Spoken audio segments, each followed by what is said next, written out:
Good morning or good afternoon, ladies and gentlemen, depending where you are, and welcome to this Solid Edge Clinic number 16. This time we're going to be talking about Solid Edge ST5 MultiBody, which is new in ST5. Before I begin, I'd like to welcome a new member of the Edge team, Roy Rodriguez. Roy is joining us and has started today in Melbourne, and he's Business Development Manager for the Southern Region, Victoria, South Australia and Tasmania. Okay, without further ado, let's move on.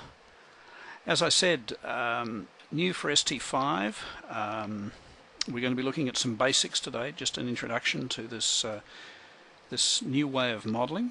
We'll be looking at a single bomb entry type operations.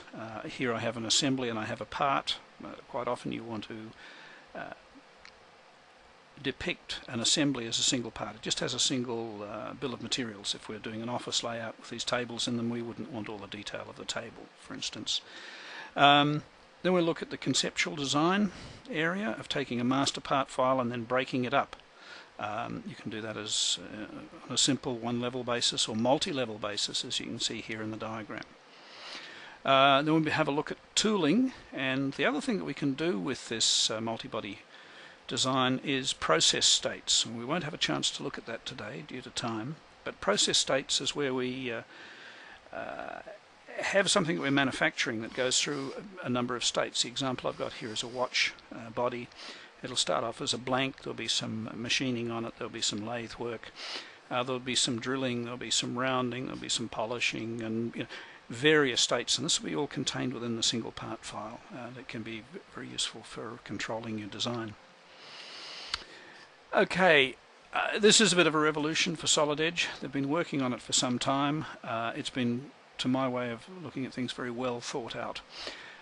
The single file, a single part file, or single Solid Edge file, holds multiple design bodies that are closely related, and we'll see how they're related, but they can work with each other. You can take work with edges of one and use various parts of them as tool bodies, etc., to come up with a complex design. The part and sheet metal environments exist in the same file, so we can model both normal parts and normal sheet metal. This tool, or this way of modelling, applies to both synchronous and ordered modes. As we've been saying for some time, ordered is not going away. If you prefer to work in ordered, that's fine with us. We continue to develop the product in ordered. It's not an orphan and it's not going away. It's we see that people have a need for that currently, and we continue to develop it. So this is MultiBody Design is just another proof of that approach. Now, in the past, I know people have been confused between construction bodies and solid bodies, and why they're used and where they're used. It's most often people, you most often come across this when they're importing solids from exterior sources and they don't quite knit together correctly, or there's manifold errors or whatever, and they'll come in as excuse me, as constructions, and we really don't know what that means. All of a sudden there's a problem. Oh, I can't see them in my draft, and what happened and where did they go? MultiBody will help you resolve a lot of those misunderstandings.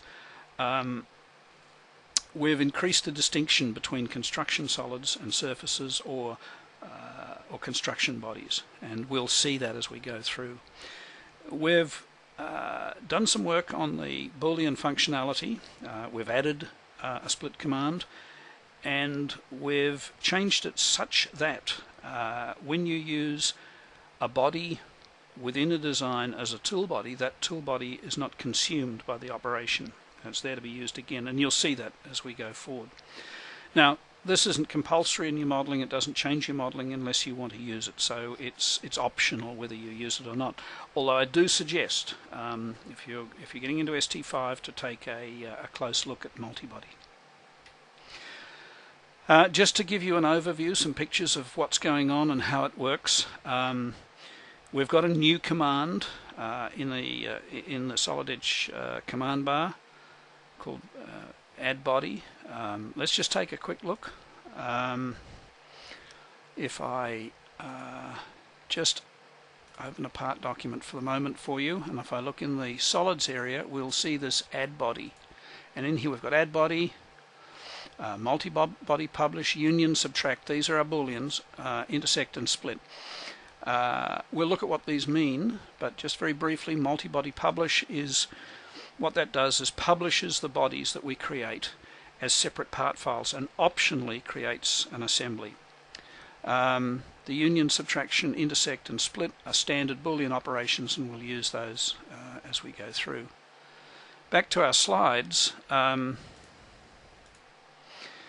What we're seeing here is we've got two design bodies. So we've got a new edge bar entry called design bodies, and here we've got design body 2, design body 3.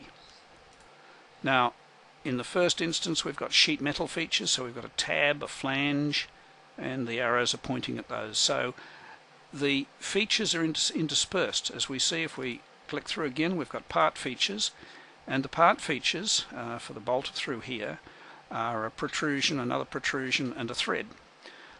You'll also notice that we apply a relationship. Now I'm not concentrating on this today, and I might do that in a future clinic, but relationships, and these are the 3D part relationships that we brought in ST4, can be applied inside a multi-body to make, if you like, a sort of micro assembly. It's a way of aligning things. So we've aligned the bolt here using a concentric relationship between the sheet metal and the body part. Because they're two separate bodies, we can do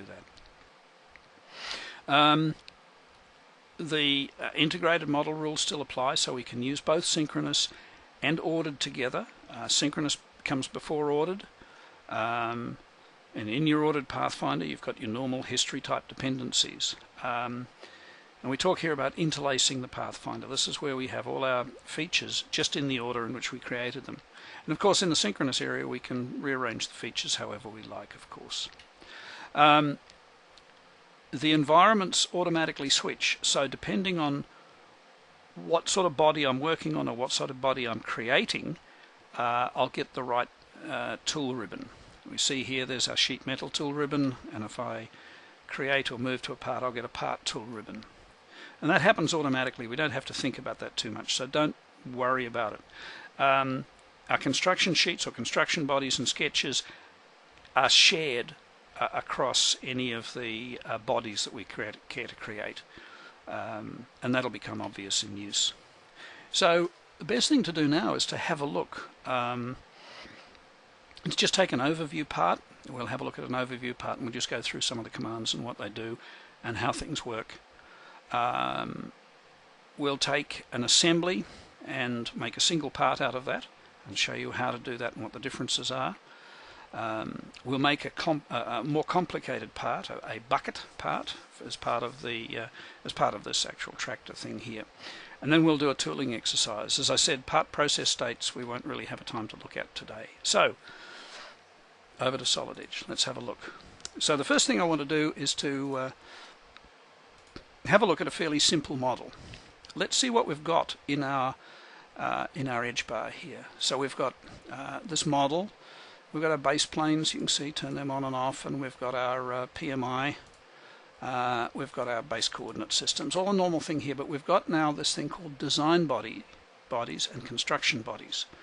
I have in here 3 design bodies, and I have a construction body. What I'm going to do for now is I'm going to right click on that construction body. It's a purple body, so if I make that the active body, it's purple. You're familiar with that with imported design parts. It's a construction body. So what I want to do to that, as I said, is I want to toggle it. I right clicked on it, toggle it to become a design body. Now it's a design body, and it's taken on a normal color. When we look at these, we can right click on them and activate, or I can double click to activate them. The activated part has a color, and it's the part that we will operate on.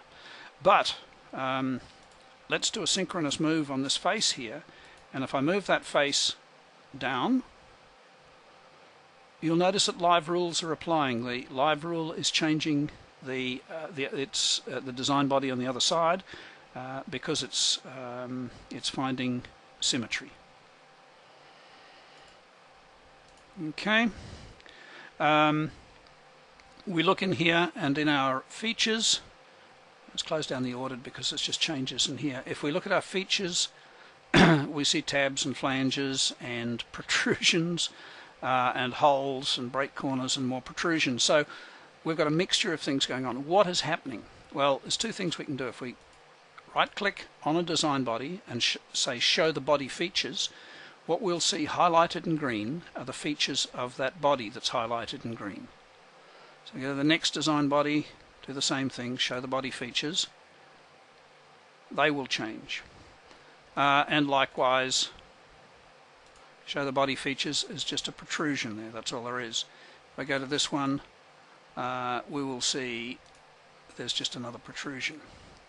Now, if we go to the top level of design bodies, right click on it and say show body name, what will happen is these will change their name.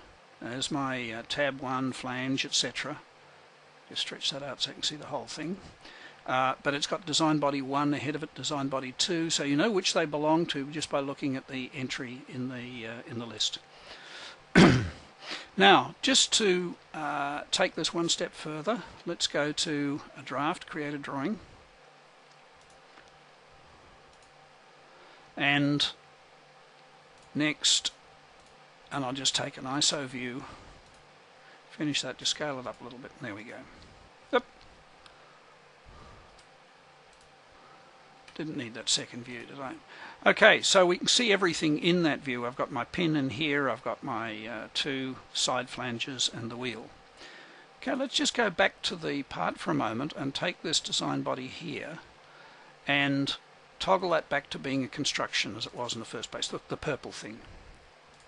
And close that, no, save that and close it down and update our views. Because it's a construction body, it's not shown. We can, of course, always go to the view, go to the view properties, and we can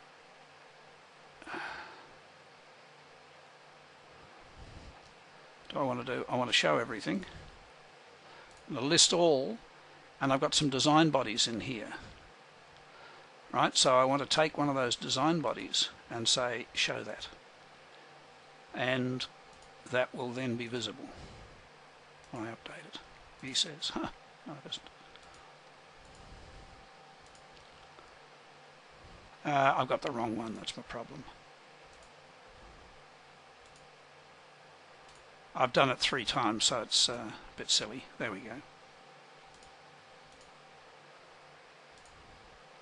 And it's back in there, but that, remember, that's a design body.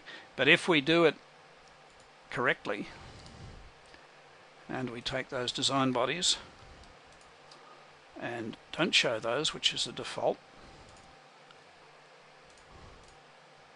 but return to our assembly and change the construction back to, toggle it back to a design body, save, and back to our draft. There it is.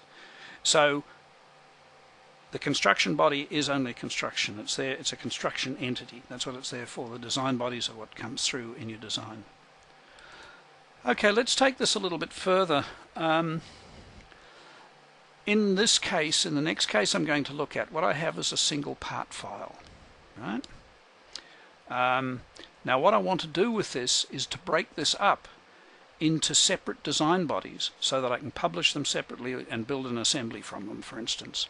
So how do we go about doing that? We need to make a tool body. If we notice here, we've got these like gripper arms and a little keeper sub-assembly on the end here, and I just want to get this gripper arm cut out of the overall body, out of the overall design. So I'm going to do that first of all by creating a plane just on here somewhere, and then moving that plane a little way away just to sketch on. I'm going to build a splitting body on here. So I'm going to sketch on that plane, lock onto the plane, and just pick up some edges.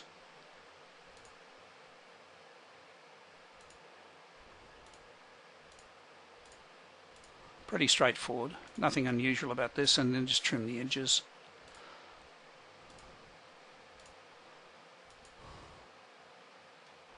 Now that's all pretty standard up until this point, but now we go to our add body command, and I'm actually going to add a body. Now it's going to be a part body. I can choose whether it's part or sheet metal in here, but I'm going to make it a part body, and I'm going to call it plug, for want of a better name. And I'll call this one hand. So I'm renaming the overall thing hand. Okay, so I'm just going to protrude it through, and I want to bring it through just to the surface, so it's an end point on here somewhere. So to that end point.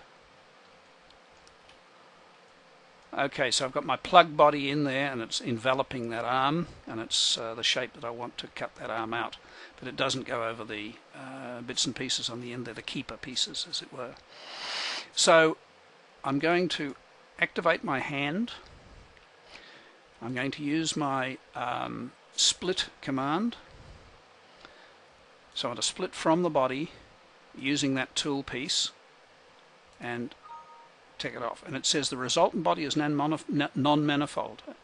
In other words, there's tangent or touching faces. Multiple design bodies will be created. That's exactly what I want. And there's my design body. So I'm going to rename that. So there's a design body here. We'll rename that to be Claw 1. And here's my plug. We'll just hide the plug for a moment. We can see, just hide the plug, turn off the tick. We see what we've got there now. I don't need that plane either. Is we've got that separated out. If I activate that Claw 1 by double clicking on it, then it takes the colors. So I can do the same thing at this end. Just by dragging the plug through, and turn that claw off for the moment, turn my plug on, select my plug body, and just suppress my live rules for the moment. I want to put my just on the end here, and I want to move that to the end point on here again. Alright, so I've moved my body there. I want to activate the hand. Same thing again. I want to split, and I want to split that using that and tick it off. I get the same message again, and this will be, I'll now name Claw 2.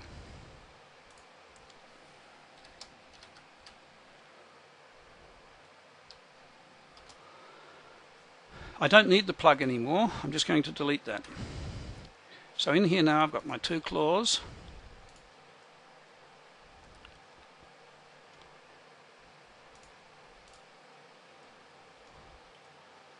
Somehow I've got that wrong, but I've got two separate design bodies. I've got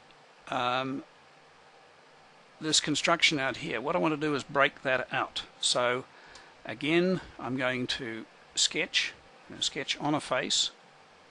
Just pick that face, and I'll use the projector sketch just to pick up the edges that I want.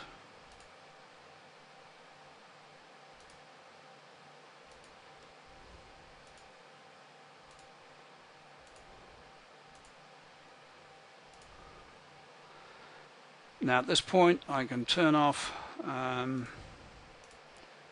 claws and the hand. I've missed one of the edges. That one, thank you.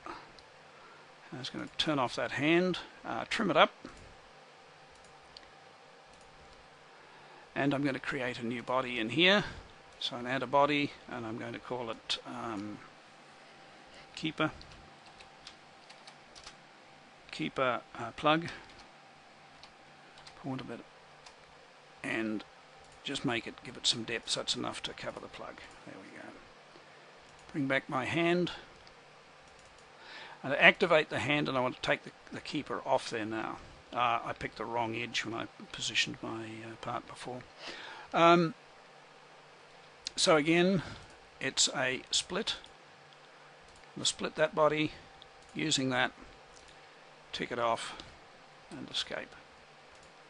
So I'm going to call that keeper 1.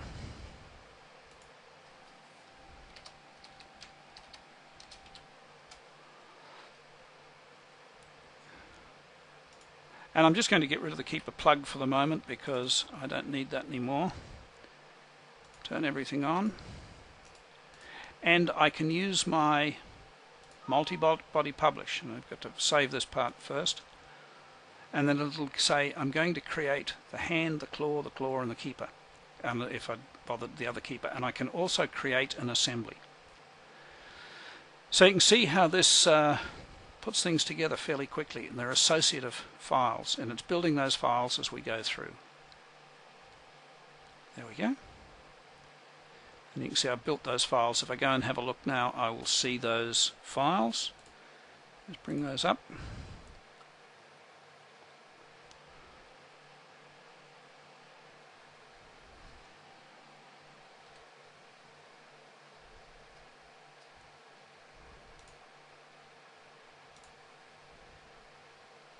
And if I bring that in, you can see the ones I created. The hand, claw 2, claw 1, robot hand assembly, keeper 1, and so on. Those parts will be effectively grounded within the assembly. We won't look at that for the moment.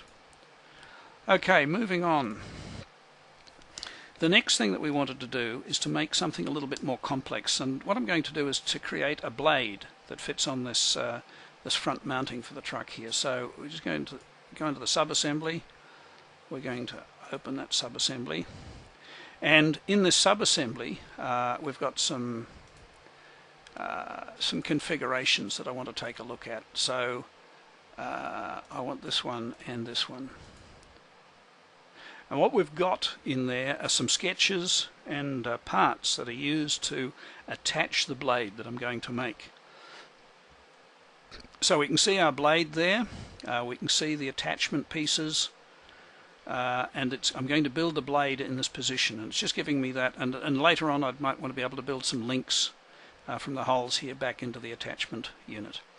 So I want to go to the this layout, and it's just giving me a sketch of the top view of the blade in blue and the attachment points in purple, just to give you a closer view there.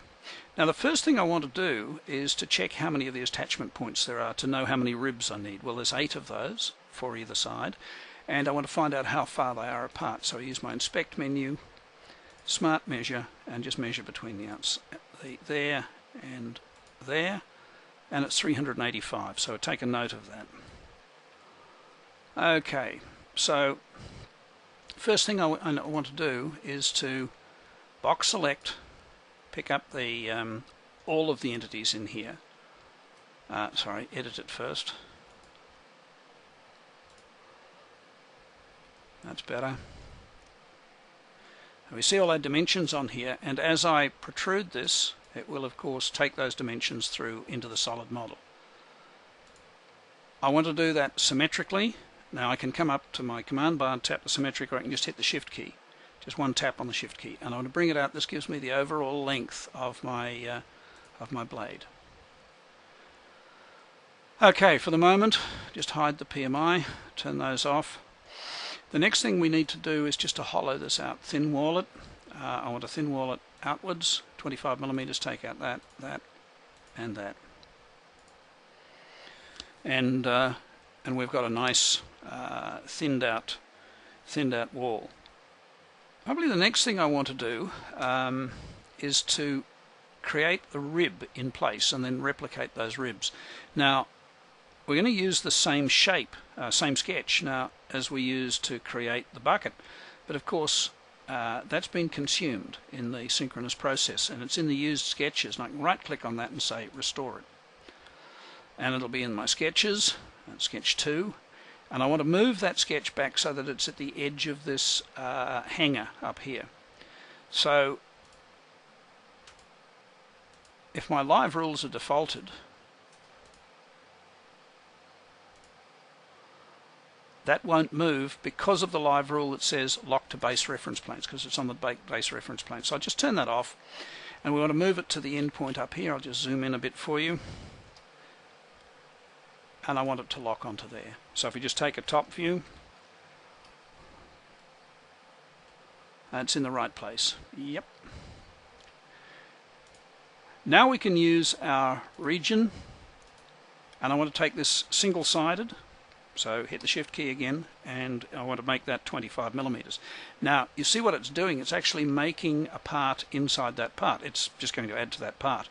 That's not what I want to do. Let's escape for a moment, go to my solids and use my new command, add body. So we're going to add a body. So the body is called mounting rib, or we're going to call it mounting rib, and I will cause the initial body, the one that we've got up on the screen there now, I'll call that blade. It's appropriate, I suppose. Now you notice that that sort of slipped into the background. Now if we pick up our, I'm creating a separate body. So it's 25 millimeters thick out that side, and we've created the body. So if we look now, we've got a blade and we've got a mounting body. The one that's active is the rib, because that's the one I've just created. I could double click on here and the blade is now active. We don't need to see the PMI for them anymore. So I want my mounting rib to be active, just double click on it, and I wish to replicate that. Now this is where my count of 8 and my distance of 385 comes in. So let me select my mounting rib. Okay, we've got our mounting rib selected. We want to, pattern. We'll do a rectangular pattern of the protrusion. Pattern again. To rectangular pattern, I want to do it on this plane, the XZ plane, and this is pointing out the wrong way. Murphy's law will say, so I just drag the end red dot out this way. It's roughly where I want it. Now I want to do a fixed pattern, and the X counter upwards, of course, is 1. The Y counter is 8. I want 8 across that way, and I want to set the distance to between each one of 385, wasn't it? Now, just to make sure that's correct, let's have a look at the top view, and they all line up neatly with the hanger positions. So let's pop that back, and let's just hide the previous level. I don't need that anymore. Okay, I've got now this mounting rib and with a pattern, but I want the pattern to be separate from the rib. Now to do that, all I do is select the pattern and detach it. Now what you'll see here is I've created a construction body with that pattern in it, which is in the purple. So it's not part of my, it's just a construction at this stage, not actually part of my thing. Now I need to add some more stuff to my, I need to go back to my blade, and I want to make some changes to my blade. So let's turn on the PMI to move that round so I can see it a little bit better. Zoom up, and we want to make some changes to some of these dimensions. So there's a 470 in here, this one, and I want to change that to being 500. And you see Live Rules updates everything, even the construction bodies. So there's a 370 there, this radius here, this one, we want to make that 450. And again, Live Rules does all its job, and then the inside of the bucket here, it's 680. So I want to flatten it a little bit to 670. Should do the trick. Okay. So what we've got now is the part edited, everything we want. Now we want to create some transverse ribs across here. Now to do that, quite simple, I'm just going to hide the bits we don't want for the moment. I'm going to place a tangent plane on here at, look, about 32 degrees, I think, from there. Click to place it.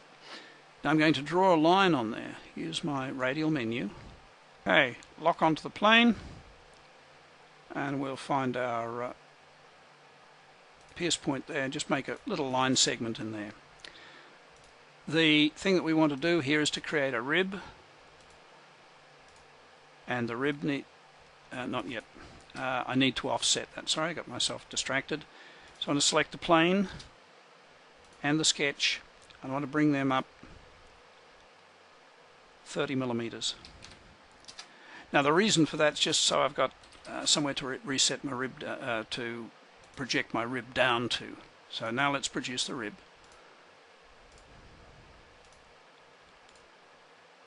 And in the downward direction. There we go. Now that rib, what I want to do with that is make a copy of it. And we use the copy in the command bar. Use my torus to rotate. And we'll go down, say, 35 degrees. And I need another rib, so again, copy. Torus is still in the same place, and we rotate down minus 25 degrees, should see us good at this time. So I've got those 3 ribs in there.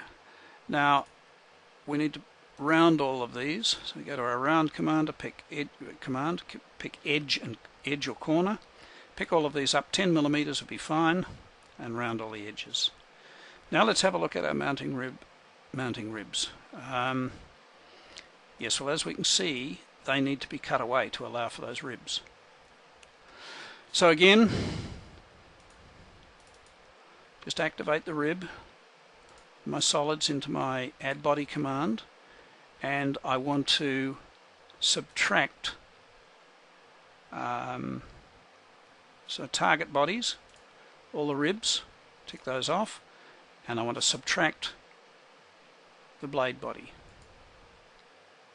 Now that's what's different about this version, is, we can see that's all nicely cut out, is that in previous versions we'd have lost our tool body, the one we subtracted. We'd have wound up with the cuts in there, alright, but we'd have wound up with no blade. And you can see the cuts in there. So at this point we have got a blade. Let's just activate that. No, we don't need that. Activate the blade and some ribs. Now what I want to do is publish this, so I've got a part that is just the blade with its inbuilt ribs, like welded in ribs, and then a part with just this rib. So if I go to my solids again, to the add body command, I want to do a MultiBody publish. It says you've got to save this, okay. It does the save for me, and it's going to produce the blade and the mounting rib in New Plough Design. I'm not going to create an assembly because I don't need the assembly, so I'll turn that off for the moment. I'll say save the files. And it goes and creates those 2 files for me. Let's have a look. Let's find that.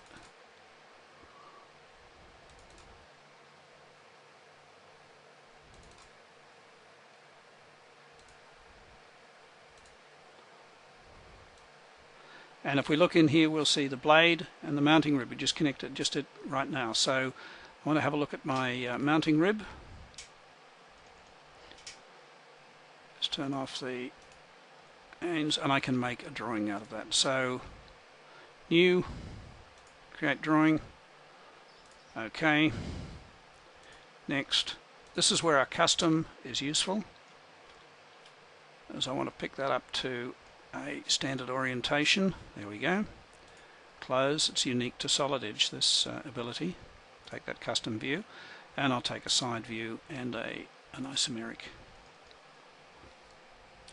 You see how it just folds the views off the cursor, and we can start dimensioning up our drawing here. Okay, I don't need to do that. We will close and return. Now for our blade in the tractor design here, what I want to do now is I want to make that part of the solid. Let's not just for the moment. Let's place some materials on here. So go to our properties, material table, make sure we've got the right material, something adventurous like steel. Apply that to the model. Now what I'm doing is simply applying the steel to the blade and to this rib. But it's not been applied because these are just construction bodies. Remember, they're not solids. So if I have a look, do my properties, update, it's 988 kilograms. Okay. Now if I make this a construction body, toggle it from construction to a solid body, and let's name it something, rib pattern.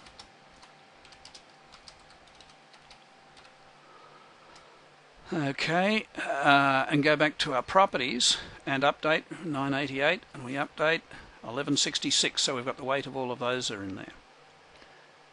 Okay, so let's close and return to our assembly, take the configuration that we want, which I think is this one, and it's saying yes, we've modified the configuration in that a sub-assembly. So we can see that we've got the blade now fitted onto there. There was one more thing I wanted to do to that blade, which was just angle the sides, so we could go back and do that later if we needed to. But you get the idea. So I've got individual parts. I've detailed those off. I've got the correct weight, and I've got a multi-part in here because that's all it is. It's just this part. Right? It doesn't need to be a separate assembly because it's not going to be bolted together. It's going to be created. It's a weldment that's going to be treated in the overall assembly as a single line item part. Okay, finally, what I want to do is to take a look at just this thing called a pan. What I've got here is a part copy. It could have been modelled in Solid Edge, but I've just brought this in as a part copy to be convenient. And I want to make the tooling for this, so I want to make a die, go on the top, to take the female form, and a punch, which takes the male form. So to do that, the first thing we need to do is go to our surfacing. I want to copy, use a chain, and copy the faces there. Tick that off and finish. And what I've got is copy 1, and you can see the purple in there. Alright, if I turn that off, you can see it. Okay, sorry, I didn't need to kill it. Need to do it again. Do a chain again, which is just to chain all the tangent entities.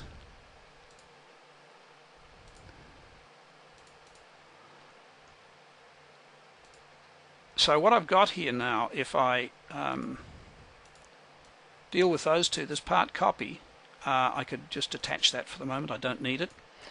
And I've got that face,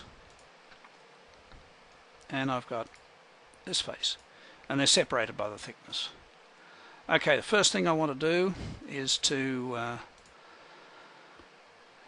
create a plane just on here somewhere, and just move that up a little bit,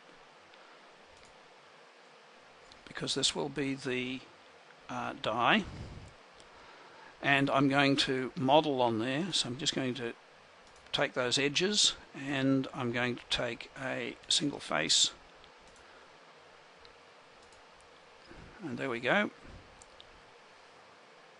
So I've got all those edges, and I can make a solid on that. Just pull that down a little bit, like so. Using my surfacing command, I can do a replace face, which is replace that face with, and tick that off, with this face. Alright, and you'll notice that the copy is hidden there now, so I've got, except I didn't use the correct thing. My apologies. Okay, so back to home. Guess what I didn't do? Didn't do my multi-body. So this is going to be called, this is going to be called the die.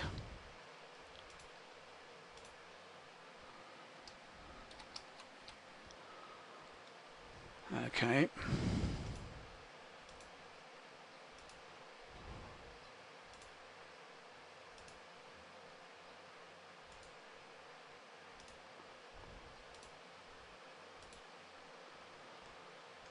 Okay, that's my die. Next time I want to create my punch. Add body, punch. Pretty straightforward really, isn't it? So again, I'm going to do a plane. Move it down a little bit. And I could type in dimensions and things to give me a material thickness, that'd be fine. I want to turn that plane off, and I don't want my die, and I want to use an include, lock onto that plane, I just want that single face. And escape from that.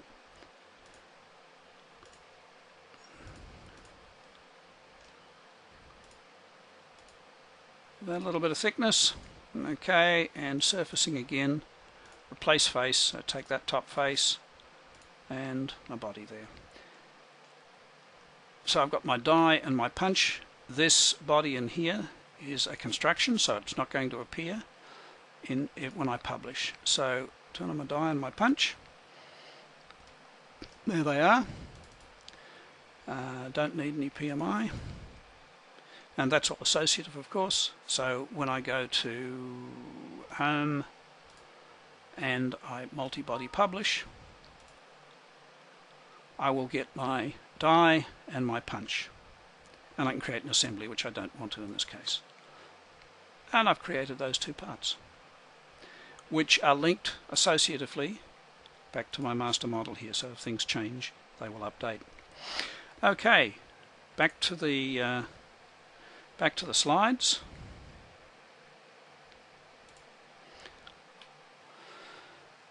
And we can see that there's a lot to this multi-body. It's a very well thought out tool. It's a very comprehensive tool that allows you to do some very complex modeling. I think the idea of being able to build a conceptual part within a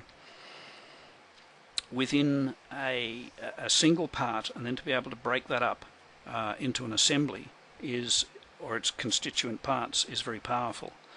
And conversely, it's very useful to not always build sub-assemblies inside an assembly. And I mean, let's take the table example. If I'm doing a layout of a building, I don't want 2 million sub-assemblies of that assembly in there. It's only a line item as far as I'm concerned. So if I make that assembly into a single part, then that's even more powerful. So there's some resources out there to help you. When you're having a play with this yourself, start small and work up. Don't pick a great big project that you're working on and say that's the way to go. Let's get amongst that. Pick something simple and work up. There's resources out there to help you. There's a self-paced training in there. There's SPSE 01537 MultiBody Modelling. It's pretty comprehensive. Take a look at that. We can do more clinics if requested. If you've got any particular things you'd like us to cover, let us know. Of course, there's Solid Edge training in there, and our ST5 update training, or what's new, covers this a little bit as well. So there's a whole lot of resources out there for you. In this recording, I've cut out the Q&A, unfortunately, and I'll just talk briefly about next time. Next time, I'll be sending an email out for what we're going to be having next time in about a week's time. So look for that. And as usual, these webinars are available from our website for people who are in maintenance. And it just remains me to thank you for your time and attention and working through this with me. I think you'll all agree it's quite an exciting new addition to the Solid Edge family. Thank you, and bye for now.